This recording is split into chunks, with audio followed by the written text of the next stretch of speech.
Hi hello നമസ്കാരം. നമ്മുടെ പുതിയൊരു വീഡിയോയിലേക്ക് എല്ലാവർക്കും സ്വാഗതം. അപ്പോൾ ഇന്ന് കണ്ണൻകുട്ടീനെ ഞാനൊരു ഓയിൽ മസാജ് ചെയ്യിക്കുന്ന വീഡിയോ ആണ് കേട്ടോ നിങ്ങളായിട്ട് ഷെയർ ചെയ്യുന്നത്. അപ്പോൾ കണ്ണൻകുട്ടീനെ ഡ്രസ്സൊക്കെ ഇടിച്ചിട്ടുണ്ട്. അവൻ്റെ മേലെന്തായാലും ഞാൻ ചെയ്യുന്നില്ല, ചെസ്റ്റിൻ്റെ ഭാഗത്തേക്കൊന്നും എണ്ണ തൊടിക്കുന്നില്ല.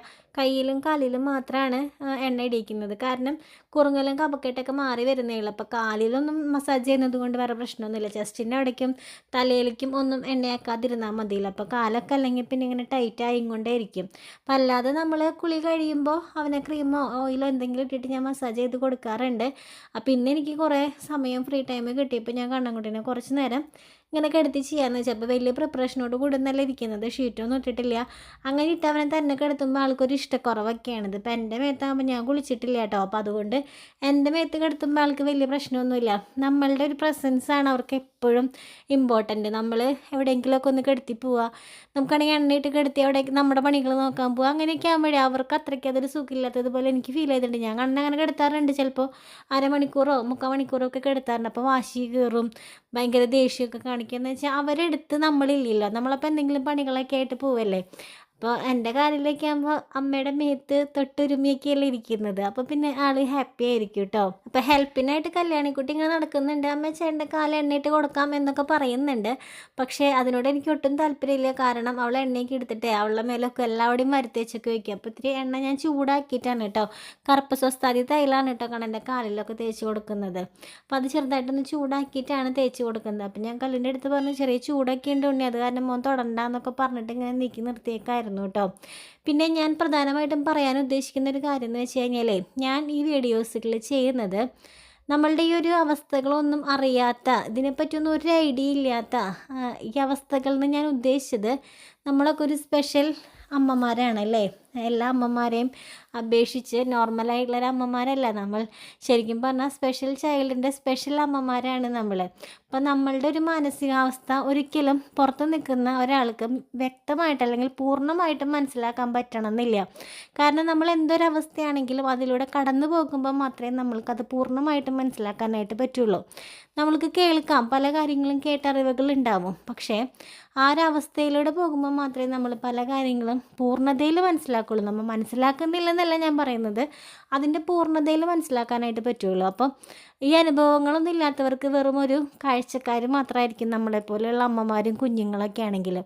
അപ്പം ഞാൻ ഈ വീഡിയോസൊക്കെ ഇടുന്നതിലൂടെ ഉദ്ദേശിക്കുന്നത് എന്താണെന്ന് വെച്ച് കഴിഞ്ഞാൽ, എന്നെപ്പോലെയുള്ള അമ്മമാർ അല്ലെങ്കിൽ ഇപ്പോൾ എൻ്റെ മുൻപത്തെ അവസ്ഥയിലിരിക്കുന്ന അമ്മമാർ കുട്ടികളെ തെറാപ്പിക്ക് കൊണ്ടുപോകുക, അവരെ ട്രീറ്റ്മെൻറ്റ് ചെയ്യുക, അവർക്ക് ഭക്ഷണം കൊടുക്കുക, അവരുടെ കാര്യങ്ങൾ ചെയ്യുക, വെറുതെ വീട്ടിലിരിക്കുക, ആലോചിക്കുക, ടെൻഷൻ അടിക്കുക, അങ്ങനെയുള്ള ഒരമ്മയെങ്കിലും നമ്മുടെ വീഡിയോസൊക്കെ കണ്ടിട്ടോ അവർ കാണാൻ അങ്ങോട്ട് കൊണ്ടുപോകണം നോക്കിയേ, അവർ കാണാൻ അത് ചെയ്യണം നോക്കിയേ, അല്ലെങ്കിൽ പിന്നെ ഇതേ അവർ ഇതൊക്കെ കാണാൻ ഇട്ടിട്ടാണെങ്കിലും എന്തേ ഓരോ കാര്യങ്ങൾ ചെയ്യുന്നുണ്ട് എന്നൊക്കെ തോന്നിയിട്ട് ചെറുതായിട്ടെങ്കിലും ഇൻഡിപെൻഡൻ്റ് ആവാനായിട്ട് ശ്രമിക്കുകയാണെങ്കിൽ എനിക്കതാണ് ഏറ്റവും വലിയ കാര്യം. അങ്ങനെ ഒരുപാട് പേര് മുന്നിലേക്ക് വന്നിട്ടുണ്ട്. ഇപ്പം ഞാനൊക്കെ ചാനൽ തുടങ്ങിയതിന് ശേഷം ഞാനൊരു 4-5 വർഷം 5 വർഷത്തിൻ്റെ അടുത്തൊക്കെ ആയിട്ടുണ്ട് ഞാനിപ്പോൾ ചാനൽ തുടങ്ങിയിട്ട്. അപ്പോൾ അതിന് ശേഷം ഒരുപാട് അമ്മമാരിപ്പോൾ വീഡിയോസുകൾ ചെയ്യുന്നുണ്ട് അല്ലേ. ആദ്യമൊക്കെ കുട്ടീനെ ഒന്ന് വീടിൻ്റെ വെളിയിലേക്ക് പോലും കൊണ്ടുപോകാനായിട്ട് മടിച്ചിരുന്ന ഒരുപാട് അമ്മമാരിപ്പോൾ സോഷ്യൽ മീഡിയയിൽ ആക്റ്റീവാണ്.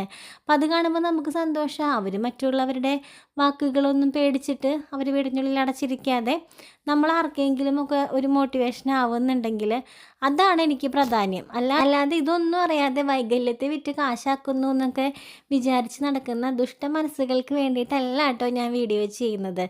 അങ്ങനെയുള്ളവർക്ക് എന്ത് കണ്ടാലും എന്തെങ്കിലും നെഗറ്റീവ്സ് പറയണമെന്നുണ്ട്. പക്ഷേ എനിക്കത് വിഷയമേ അല്ല. എടുക്കാമെന്ന് പറഞ്ഞു കഴിഞ്ഞാൽ അതെന്തൊരു ജോലിയല്ലേ. ഞാൻ വീഡിയോ തന്നെ ഷൂട്ട് ചെയ്യുന്നു, തന്നെ എഡിറ്റ് ചെയ്യുന്നു, തന്നെ അപ്ലോഡ് ചെയ്യുന്നു. പോരാതെ ഞാൻ എൻ്റെ ബിസിനസ്സുകൾ ചെയ്യുന്നുണ്ട്, നെറ്റിപ്പട്ടങ്ങൾ ഉണ്ടാക്കുന്നുണ്ട്, ഒരുപാട് കാര്യങ്ങൾ മുൻപ് ചെയ്തിട്ടുണ്ട്. അങ്ങനെയാണ് ഞാൻ എൻ്റെ സ്വയം വരുമാനം കണ്ടെത്തുന്നത്. അത് ഞാൻ തല ഉയർത്തി പിടിച്ച് തന്നെ പറയും. ഇപ്പോൾ വലിയ വലിയ യൂട്യൂബേഴ്സൊക്കെ അവർ ജസ്റ്റ് വീഡിയോ എടുത്തിട്ട് ഇതേ ലക്ഷക്കണക്കിന് പൈസ ഉണ്ടാക്കണമെന്ന് നമ്മൾ പറയുന്നുണ്ട്. ഇപ്പം എനിക്കൊക്കെ ഇതിനെപ്പറ്റി അറിയുന്നതിന് മുൻപ് തന്നെ ഞാനും ചിലപ്പോൾ അങ്ങനെ പറഞ്ഞിട്ടുണ്ടാവാം, യൂട്യൂബർ ആയാൽ മതിയായിരുന്നു, നല്ല പൈസ കിട്ടുമല്ലേ, എന്തൊരു സുഖം, കുറച്ച് വീഡിയോ എടുത്തിട്ടാൽ പോരെ. ഈ കുറച്ച് വീഡിയോ എടുത്തിട്ടാൽ പോരെ എന്ന് പറയുന്നതിൽ പണിയൊന്നും ഇല്ല എന്നാണോ നമ്മൾ വിചാരിക്കുന്നത്? സ്ഥിരം വീഡിയോസുകൾ ഇടണം, അതിന് നമ്മൾ പല പല കണ്ടൻറ്റുകൾ കണ്ടുപിടിക്കണം, അതുപോലെ തന്നെ ഷൂട്ട് ചെയ്യണം. എല്ലാവർക്കും ആരും ഷൂട്ട് ചെയ്ത് തരാനായിട്ട് ഉണ്ടായിക്കൊള്ളണം എന്നില്ല. അപ്പം നമ്മളത് ട്രൈപ്പോഡൊക്കെ വെച്ച് ഷൂട്ട് ചെയ്ത് അത് പല ആംഗിളിൽ നിന്ന് ഷൂട്ട് ചെയ്ത് ഇപ്പം എന്നെ സംബന്ധിച്ചിട്ടൊക്കെ ഞാനൊരു വീഡിയോ ചെയ്യാം കേട്ടോ. ഞാൻ എങ്ങനെയാണ് വീഡിയോസ് ഷൂട്ട് ചെയ്യുന്നതും എഡിറ്റ് ചെയ്യുന്നതും അതിൻ്റെ പിന്നിൽ തന്നെ ഒരു എഫേർട്ട് ഞാൻ നിങ്ങൾക്കായിട്ടൊരു വീഡിയോ ചെയ്യാം. അപ്പോഴേ നിങ്ങൾക്കത് മനസ്സിലാവുള്ളൂ ഞാൻ എന്താണ് ചെയ്ത് കൂട്ടുന്നതെന്നുള്ളത്. അല്ലാതെ എൻ്റെ പുറകെ നടന്ന ഒരാൾ എനിക്ക് വീഡിയോ എടുത്തു തരാനില്ല. ഇന്നിപ്പോൾ കല്യാണ വീട്ടിൽ കുറച്ച് വിഷ്വൽസ് എനിക്ക് എടുത്തു തന്നിട്ടുണ്ടായിരുന്നു, കല്യാണ വീട്ടിൽ ഉള്ളത് കാരണം. അല്ലാന്നുണ്ടെങ്കിൽ എല്ലാ വീഡിയോസും ഞാൻ ട്രൈപോഡ് വെച്ച് തന്നെയാണ് എടുക്കുന്നത്. അത് കഴിഞ്ഞ് നമ്മൾക്ക് ഏകദേശം ഇപ്പോൾ ലോങ് വീഡിയോ ഒക്കെ ആണെന്നുണ്ടെങ്കിൽ ഒരു അരമണിക്കൂറിൽ മേലെ നമ്മൾ ഈ വോയിസ് ഓവർ കൊടുക്കാനും എഡിറ്റ് ചെയ്യാനും ഒക്കെ ആയിട്ട് നമ്മളതിന് ടൈം സ്പെൻഡ് ചെയ്യണം. അപ്പോൾ അങ്ങനെ ഒരുപാട് കാര്യങ്ങളുണ്ട്. ഇതിപ്പോൾ ഒരു വീഡിയോ അല്ല, മന്ത്ലി ഒരു വീഡിയോ അല്ല നമ്മളിടുന്നത്, മന്ത്ലി ഒരുപാട് വീഡിയോസ് ഇടുന്നുണ്ട്. അപ്പോൾ ഡെയിലി നമുക്കിതിൻ്റെ എഫേർട്ട് ഉണ്ട്. അപ്പോൾ ഒരു പണിയും എടുക്കാതെയല്ല നമ്മളിപ്പോൾ യൂട്യൂബിൽ നിന്നാണെങ്കിലും ഫേസ്ബുക്കിൽ നിന്നാണെങ്കിലും നമുക്ക് പൈസ കിട്ടുന്നത്. നമ്മൾ ഇപ്പോൾ ഫോട്ടോഗ്രാഫർമാരൊക്കെ അവരുടെ ജോലിയാണ്, അവരത് ഷൂട്ട് ചെയ്ത് അത് വീഡിയോസൊക്കെ ആയിട്ട് നമ്മൾ കസ്റ്റമർക്ക് കൊടുക്കും. അതിന് പകരം നമ്മൾ സോഷ്യൽ മീഡിയയിൽ അപ്ലോഡ് ചെയ്യും. പിന്നെ അതിൽ കാണാനെ പോലെ ഒരു ഉണ്ണീനെ ഞാൻ കാണിക്കുന്നു എന്ന് വെച്ച് കഴിഞ്ഞാൽ എല്ലാ വ്ളോഗേഴ്സും അവരുടെ ഫാമിലി, ഇപ്പോൾ വൈഫ്, ഹസ്ബൻഡ്, കുട്ടികൾ, അച്ഛനമ്മ, ഇങ്ങനെയുള്ള കാര്യങ്ങളൊക്കെയല്ലേ നിങ്ങളെ കാണിക്കുന്നത്. അതിൽ നിങ്ങൾക്ക് മോശമൊന്നും പറയാനില്ല എന്നുണ്ടെങ്കിൽ എൻ്റെ ഫാമിലി ഇതാണ്, എൻ്റെ മോൻ ഇതാണ്, എൻ്റെ മോൾ ഇതാണ്, എൻ്റെ ഫാമിലി ഇതാണ്, എനിക്കിതാണ് നിങ്ങളിലേക്ക് കാണിക്കാനുള്ളൂ. പിന്നെ ഞാൻ പറഞ്ഞല്ലോ, വെറും കാഴ്ചക്കാർക്ക്, വെറുതെ ഇരുന്ന് വീഡിയോസ് കാണുന്ന കാഴ്ചക്കാർക്ക് വേണ്ടിയിട്ടല്ല ഞാൻ ഈ വീഡിയോസുകൾ ചെയ്യുന്നത്. എന്നെപ്പോലെയുള്ള അമ്മമാർക്ക് ഒരു മോട്ടിവേഷൻ, നിങ്ങൾ നാളെ നിങ്ങളുടെ ആ 4 ചുവരുകൾക്കുള്ളിൽ നിന്ന് നിങ്ങളൊന്ന് പുറത്തേക്ക് വരാനായിട്ട് നിങ്ങൾക്കൊരു പ്രചോദനമാവാൻ വേണ്ടിയിട്ടും കൂടിയാണ് ഞാൻ ഈ വീഡിയോസുകൾ ചെയ്യുന്നത്. നമ്മളൊക്കെ ഉള്ളിൽ ഒരുപാട് കരഞ്ഞിട്ട്, ഞാൻ ക്യാമറയ്ക്ക് മുന്നിൽ കരയാറില്ല, ഞാൻ ഇന്ന് വരെ ക്യാമറയുടെ മുന്നിൽ ഞാൻ കരഞ്ഞില്ല. പക്ഷെ ക്യാമറയ്ക്ക് പിന്നിൽ നമ്മൾക്ക് ഒരുപാട് വിഷമങ്ങളുണ്ട്, നമ്മൾ കരയുന്നുണ്ട്. ഈ സങ്കടങ്ങളാണെങ്കിലും നമ്മളുടെ പല മാനസിക കാര്യങ്ങളാണെങ്കിലും നമ്മൾ മാറ്റി വെച്ചിട്ട് നമ്മൾ ക്യാമറയ്ക്ക് മുന്നിൽ ഇതുപോലെ ചിരിച്ച് ഒക്കെ നിൽക്കുന്നുണ്ടെങ്കിൽ അത് നമ്മളുടെ ഒരു വലിയ പോസിറ്റീവായിട്ടുള്ള കാര്യമായിട്ട് ഞാൻ കാണുന്നുണ്ട്. നിങ്ങൾ കാണുന്നുണ്ടോ ഇല്ലയെന്ന് എനിക്ക് അറിയണ്ട. ഞാൻ പണ്ടൊക്കെ ചിന്തിക്കാറുണ്ട് മറ്റുള്ളവരെന്ത് വിചാരിക്കും. ഞാൻ പല ഇൻ്റർവ്യൂസിലും പറഞ്ഞിട്ടുണ്ട്, എനിക്ക് ഭയങ്കര പേടിയായിരുന്നു. ഞാൻ എൻ്റെ കണ്ണമ്മോനെ ഞാൻ ചാനലിൽ കാണിക്കണമെന്നേ വിചാരിച്ചിട്ടുണ്ടായിരുന്നില്ല. പക്ഷെ അങ്ങനെ ഒരു ആഗ്രഹം എൻ്റെ ഉള്ളിലുണ്ടായിരുന്നു. ഞാൻ മല്ലു മുംബൈ സ്വാതി എന്നുള്ളൊരു പേര് തന്നെ യൂട്യൂബ് ചാനലിന് കൊടുത്തത് എനിക്ക് എന്നിലെ അമ്മേനെ തുറന്ന് കാണിക്കാനായിരുന്നു. പക്ഷെ എനിക്ക് പേടിയായിരുന്നു, അയ്യോ എൻ്റെ വീട്ടുകാരാണെങ്കിൽ പോലും എന്ത് പറയും, നിന്നെ വീഡിയോയിലൊക്കെ കാണിച്ചു കഴിഞ്ഞാൽ അത് ബുദ്ധിമുട്ടാവുക, വിഷമം. കാരണം ഇത് ഞാൻ തുടങ്ങുന്നത് ഒരു 4-5 വർഷം മുന്നാണ് കേട്ടോ. അന്നൊക്കെ ഇങ്ങനെ യൂട്യൂബ് ചാനലുകൾ ഇങ്ങനെ വരുന്നൊരു സമയമാണ്, നമ്മുടെ ആ കൊറോണയുടെ ഒരു സമയമൊക്കെയാണ്, 4-5 വർഷത്തിൻ്റെ അടുത്തൊക്കെ ആയിട്ടുണ്ട്. അപ്പം അന്നെന്നൊക്കെ പറഞ്ഞാൽ നമുക്ക് ഭയങ്കര പേടിയായിരിക്കും. എന്നാലും ഞാൻ പിന്നെ ഒരു വീഡിയോ ഇട്ടു, ഒരു ഫ്രണ്ടിൻ്റെ സപ്പോർട്ടോട് കൂടിയാണ് ഞാൻ ആ ഒരു വീഡിയോ ഇട്ടത്. അപ്പോൾ ഞാൻ അങ്ങനെ ഇട്ട് കഴിഞ്ഞപ്പോൾ ഒരുപാട് പേർക്ക്, നല്ല മനസ്സുള്ള ഒരുപാട് ആളുകളുണ്ട് നമ്മളെ സ്റ്റോറി കേട്ടപ്പോൾ. ഞാൻ ജസ്റ്റ് സ്റ്റോറിയാണ് പറഞ്ഞത്, മോൻ എന്താണ് സംഭവിച്ചതെന്നുള്ള സ്റ്റോറിയാണ് ഞാൻ പറഞ്ഞത് ഫസ്റ്റ് വീഡിയോ കാണണ്ടേ.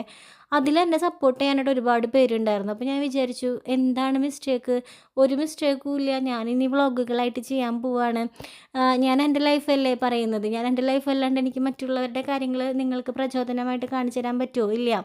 അപ്പോൾ ഞാൻ എൻ്റെ ലൈഫ് പറയും, ഞാൻ ഇങ്ങനെയാണെന്നുള്ളത് പറയുന്നത് കൊണ്ട് ഒരു തെറ്റുമില്ലെന്ന് വിചാരിച്ചിട്ട് ഞാൻ സോഷ്യൽ മീഡിയയിലേക്ക് വന്നതാണ്. പക്ഷേ ഇന്ന് ഞാൻ ബോൾഡാണ്. ഇന്നെനിക്ക് ഇപ്പോൾ ചിലരൊക്കെ എൻ്റെ അടുത്ത് പറയും നെഗറ്റീവ്സ് കാണുമ്പോൾ റിപ്ലൈ കൊടുക്കണ്ടെന്നൊക്കെ. പക്ഷേ എൻ്റെ ഒരു സംതൃപ്തി ഉണ്ടല്ലോ, പലതും വന്ന് പറയുന്നു കേൾക്കുമ്പോൾ ചിലപ്പോൾ നമ്മളുടെ മനസ്സിനെ നമ്മൾക്കൊന്ന് തൃപ്തിപ്പെടുത്തുക. ഏതോ ഒരു സിനിമയിൽ രേവതി പറയുന്നത് പോലെ, എൻ്റെ മനസ്സിനെ എനിക്ക് തൃപ്തിപ്പെടുത്തണ്ടേന്ന് ചോദിക്കുന്നത് പോലെ, എനിക്ക് എൻ്റെ ഒരു തൃപ്തിക്ക് വേണ്ടിയാണ് ഞാൻ ചിലപ്പോൾ വന്ന് റിപ്ലൈ കൊടുക്കാറുള്ളത്. അതാണ് ഞാൻ പറഞ്ഞത്, എൻ്റെ ഈ ലൈഫിൽ നിന്ന് ഇപ്പം എനിക്ക് 32 വയസ്സാണ്. 32 വയസ്സിനുള്ളിൽ ഞാൻ മനസ്സിലാക്കിയ ഒരു കാര്യം എന്ന് പറയുന്നത്, നമ്മൾക്ക് സന്തോഷം തരുന്ന, നമുക്ക് മനസ്സിന് തൃപ്തി തരുന്ന കാര്യങ്ങൾ ചെയ്ത് മുന്നോട്ട് പോവുക എന്നല്ലാതെ മറ്റുള്ളവരെ തൃപ്തിപ്പെടുത്തിക്കൊണ്ട് നമുക്ക് ഒന്നും ചെയ്യാൻ പറ്റില്ല, നമുക്ക് ജീവിക്കാനേ പറ്റില്ല. അപ്പോൾ ഒരാളെ ഞാൻ എണ്ണയൊക്കെ തേപ്പിച്ച് കുളിപ്പിച്ച് കാല് അകത്തി വെക്കാനായിട്ട് സെൻറ്ററിലൊരു പില്ലോ ഒക്കെ വെച്ചിട്ട് കിടത്തിയിരിക്കുന്നതാണ് കേട്ടോ. മുഖമൊക്കെ കണ്ടില്ലേ, കയറ്റി വെച്ചാണ് കിടക്കുന്നത്. ആളുടെ ഒരു കംഫർട്ടബിൾ എന്ന് പറയുന്നത് കാല് ക്രോസ് ചെയ്ത് വെക്കുന്നതാണ്. മിക്ക കുട്ടികൾക്കും, നമ്മൾ CP ഉണ്ണികൾക്ക് അങ്ങനെ ഞാൻ കണ്ടിട്ടുണ്ട്. അപ്പോൾ കണ്ണമാവയ്ക്കും അത് തന്നെയാണ് ഏറ്റവും കംഫർട്ടബിൾ. പക്ഷെ നമ്മളങ്ങനെ വിട്ടുകൊടുക്കാൻ പാടില്ലല്ലോ. അപ്പോൾ അതിൻ്റെ ഒരു മൂശാട്ടയിൽ മുഖമൊക്കെ കയറ്റി പിടിച്ച് കിടക്കാണ്ട്. അപ്പോൾ നമുക്ക് അടുത്ത വീഡിയോയിൽ കാണാം. അതുവരെ എല്ലാവരും ഹാപ്പി ആയിട്ടിരിക്കുക. Tata, bye bye.